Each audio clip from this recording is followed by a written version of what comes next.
We're going to continue to carry on our research. And remember that we covered in the last session, now we're going to look at a subject that covers paganism, and it's called Teletubbies.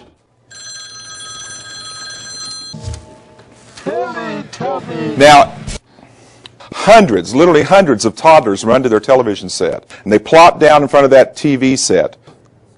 Well, I had to actually make myself watch it. And the thing that appeared to me the most and really stuck out the most in my mind was this one thing. Well, I brought with me tonight, and Ann Wood says this. They have a television screen in their stomach. Which one of those Teletubby creatures will actually be the one that a clip? So what are they actually saying? It'll frown at them as if it's really getting angry. The other thing is that out of the ground comes what's called a voice trumpet. And it's actually a voice horn. It's time to play. Now, I don't know about you, but I don't particularly believe, and the reason for that is if I don't want my child believing the same thing that another child believes in another country. Now, these characters are actually in costumes. They don't hear a word you're saying. But don't we know that witchcraft is also entertaining? And Teletubbies, in Teletubby land, in fact, they have Teletubby custard, they have Teletubby toast, and so it looks real innocent. And in his book, All of Our Children Learning, Dr. Benjamin Bloom, the father of outcome-based education, states this: the purpose of education and the schools is to change the thoughts, feelings, and actions of my child. Now think about that for a minute. Just stop and think about what that statement just said. Oh, I can't laugh anymore because I learned in school that's against authority. In fact, a book we're going to talk about a little later, Harry Potter, and it's nothing more than unadulterated witchcraft. So when we look at this thing, again, on the surface, it looks real because it's entertaining. And the Teletubby world is the best attempt to touch preschoolers, because now you start to see that we have man-made gods because we have the sun. And now actually have and here's what their printed program was entitled: Celebrate the Return of the Light. Okay? Each student will partake of the sun and moon cake before entering the auditorium. Chanting will begin. Dancing in a circle together, feel free to hoop and holler. Now I only leave that to your imagination. Now, I don't know about you, but to me, that's pagan occult. This is a girl, clearly a phallic symbol. And look what's happened. In fact, he's so gentle, he has everything in a bag. What in the world is that supposed to represent? And isn't it strange the color that Tinky Winky is? I know it sounds funny, but I mean, you look at this thing and it looks real innocent, but when you look at it there's nothing wrong with them, they're just cute. Marilyn Ferguson, the author of The Aquaric Conspiracy, a New World Order blueprint for changing people's perception. There are many, many schools who are now requiring that for required reading. And if you go even further, Andy Davenport, the scriptwriter, goes further. If a child grows up in a home where mom is a woman and dad is another woman, gay is okay. Remember that there's a message being portrayed to him. In fact, it's not even going to be a worship back of nature. This is Harry Potter. Everybody had to have one. And now it's gone to Harry Potter. And if your child reads this book, he is receiving a curse. So I want to tell you something. This is written actually by a British authoress named J.K. Rowling. And J.K. Rowling is a witch. And that's how she came up with this book. And then stop. And there are 4 more to come. So there's 4 more to come. The interesting thing about this is if you go into bookstores looking for Harry Potter, good luck. So let's examine Harry Potter and the story. But the first cover, the actual first cover, was actually printed in England. The British people were putting up an uproar. They didn't want that cover on their book. And you see the lightning bolt. Satan. If you could actually see him close up, you'll see faces. And the premise of the story is this. All Harry knows is a miserable life with the Dursleys. Hogwarts School of Wizardry and Witchcraft. And he goes to Hogwarts School of Wizardry and Witchcraft. And you know what? So does your child. And Hogwarts begins to tell him why he was so special enough to receive the invitation to join his school. But Harry survived.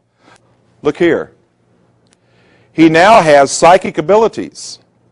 And you notice how that appeals to the child. Gee, I just want to run away. You can be just like Harry Potter. We're supposed to leave. Oh, we were supposed to leave 30 minutes ago. Look down. Our children are being required to read that at their school. What in the world is going on? Librarians think it's great. Sure it is. It's witchcraft. It's exciting. Look really close. On the hardback book, it actually shows it better.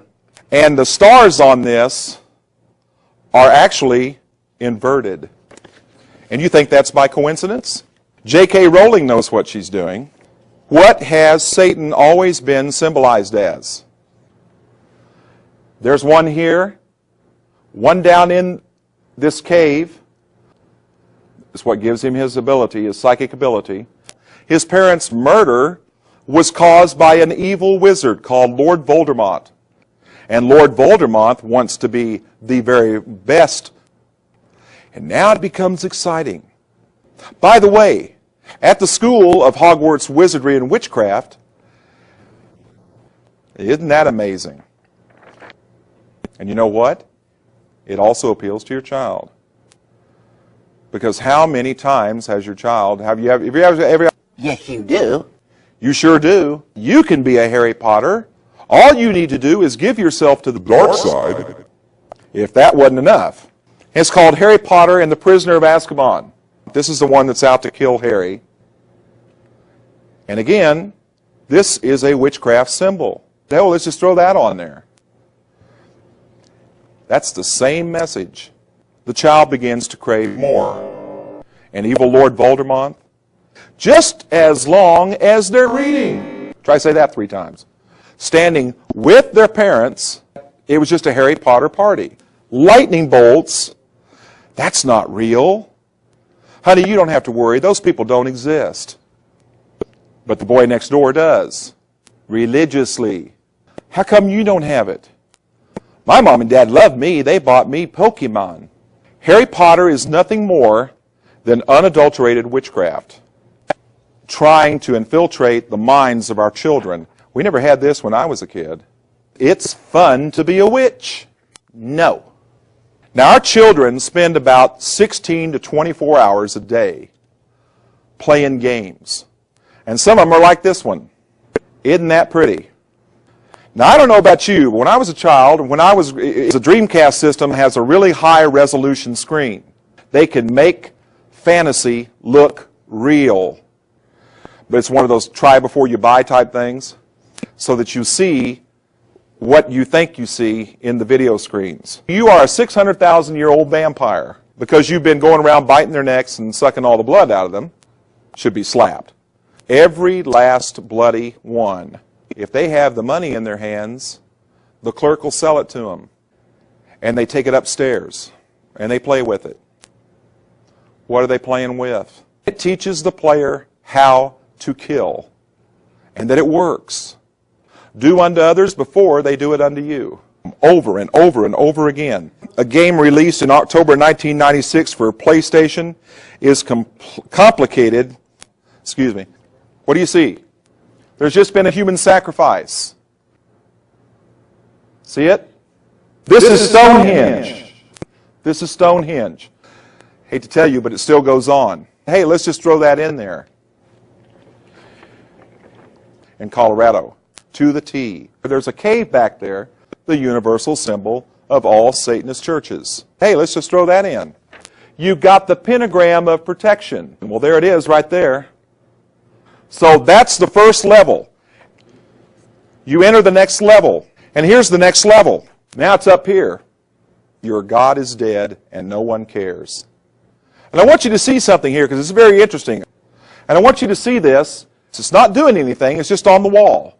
Now, an interesting thing happens. The screen changes. Hey, let's just throw that in there. Do they know what they're doing? To teach our children through the use of symbols. Those games are pretty bad. But I think, in my own opinion, this is the worst one. This isn't going to happen. Follow with me. As a zombie, this screen on this thing is so high resolution, and at one point,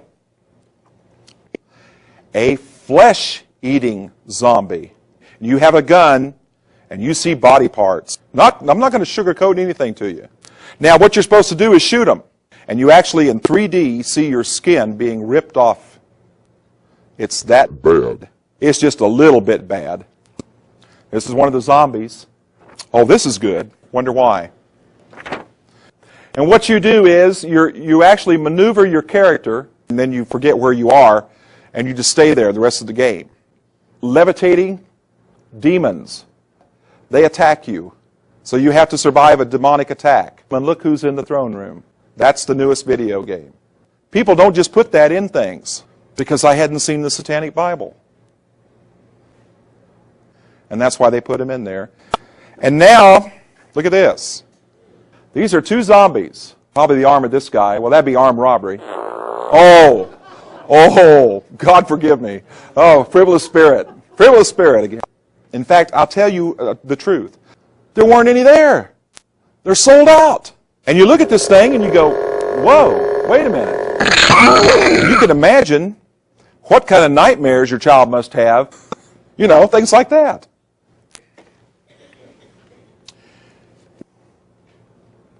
What is the difference between Digimon and Pokemon? Absolutely nothing.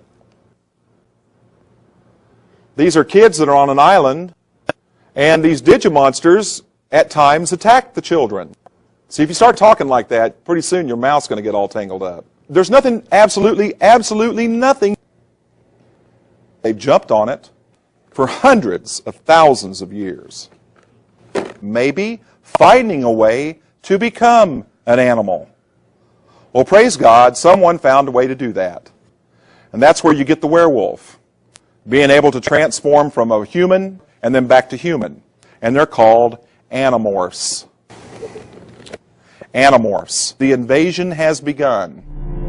And then it also says, we call ourselves animorphs. Animorphs. Here's a cute one, if you can get a shot of that. That's a cute one right there. That actually transforms itself to an evil animorph. And we have a lot of children, but we have a lot of, I don't know what you call these things. Look at that. Looks like a demon. Remember that I told you that demons can appear to you in any way, shape, or form that makes you the most feared. And I'm going to show you the most atrocious of all. See the tape on this box? Look at that. You get a shot of that? Look at that. But you need to see this thing. 5 and up. This is called Tormentor. I guarantee you they know somebody that's got it. And I'm going to tell you something else. You need to be aware of what they might bring in the door with them. Because spirits can transfer. Then guess what your child has with him dragging in when he opens up the door? Guess what he's bringing in the front door with him when he comes back in your home? Demons. And those things are now in your home. Another toy is one of the ones that we look at that are kind of innocent looking. Let me tell you a story. It's a true story. I went to the Prophecy Club. I had to say that on tape. You've got to go upstairs. There's a Furby up there. What in the world is going on? Now, she began to tell me a story about this Furby. Me want you. It actually can take the place of an organ's functions. You'll be hearing more about that later. That allows them to develop language. And the more you talk to them, the more they pick up words from you. And you know what? They can do that miles away. They have tested it. And they hear each other miles away. Now, going back to the story. Put the Furby down on the floor. Here, that's what this is here. Isn't that interesting? And its eyes move up and down. me want your body. Then she said, no. Took it back to the prophecy club and left it there. She didn't like what it said. Me no like you. And she said, well, I don't like you either. And it growled at her. It growled. And I picked that Furby up and I sat down in a chair. Is this just a toy? And Furby opened up its eyes and said, Me no like you. in the name of Jesus, leave. It said this without any batteries in the toy. Well, I don't care. In the name of Jesus, you're out of here. The beak shut, the eye shut, didn't talk again. And so they took it out and they burned it. The power of Christ! Have you ever noticed when you go out to buy a Furby, these things have already names assigned to them? They already have a name given to them. Hers was called Mimi. She looked it up and Mimi was in there. Mimi was a giant that sat under a tree whose branches reached to heaven and roots reached to hell. And I started thinking, wow. So I started going out to the store and I went to, so that I could go back and try to, I've heard that name somewhere before. That name's real familiar. And I went and I looked up, I went into the website that's, I found 10 of them in that book of demons. These innocent, cute little things are vehicles. You know, like if you have a car, same thing with these things. What better way to get in your homes? What do they look like? And you wonder what they're saying to each other. Now this was taken off. I hope you can kind of see that. This is a guinea pig. That was funny, what? Okay. That's not normal. Halloween. And take it home and play with it. There he is with the overalls. Scream. Complete with no head. These are for our kids to play with. There's no way in the world you'd kiss her. You can't find these things in toy stores. Let's just throw that in there. And so what they did is they formed a now what's wrong with that premise? They had it backwards. Stay away from green doors. Over there behind that green door, that loose door hits him in the head. Now he's trapped. Everybody looking for something. Everybody's looking for something. The Fox sisters began to develop an uncanny way of communicating with spirits of the dead. And the first thing they did was come up with a device called table rapping. Gotta do it like I'm used to it, bitch. Anybody ever heard of that? And that got to be real noisy. You don't move your fingertips at all.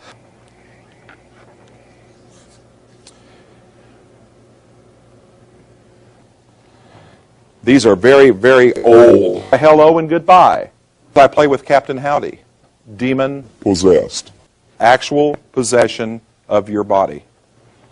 It's amazing what they'll do with them. You don't see occult symbols in there. 10-1. Salem, Massachusetts.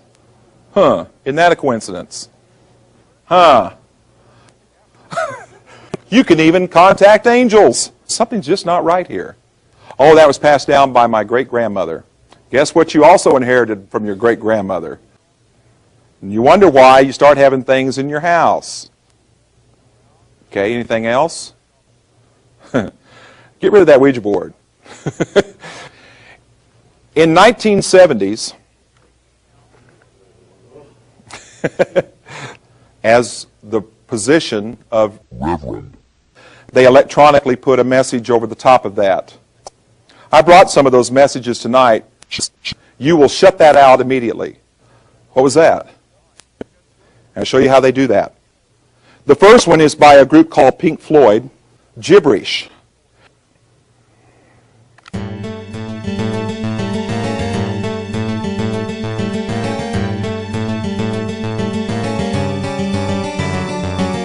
Back.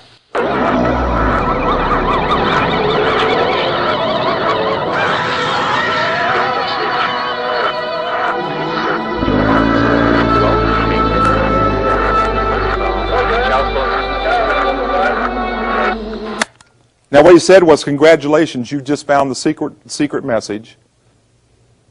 Okay? It's toad like in British.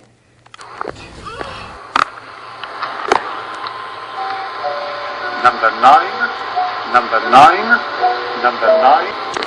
Did you hear "Turn Me On, Dead Man"? Turn Me On, Dead Man. These are done deliberately.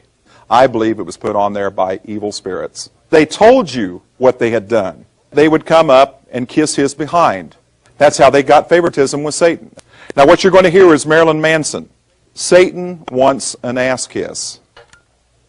Hear it? Hear it? Okay, so.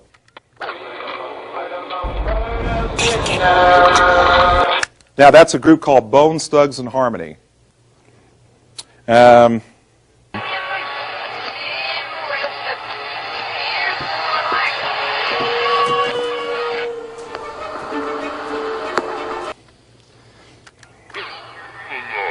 They were actually putting a message on top of that thing.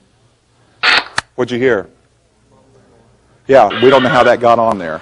He bought a little tool shed where he made us suffer, sad Satan.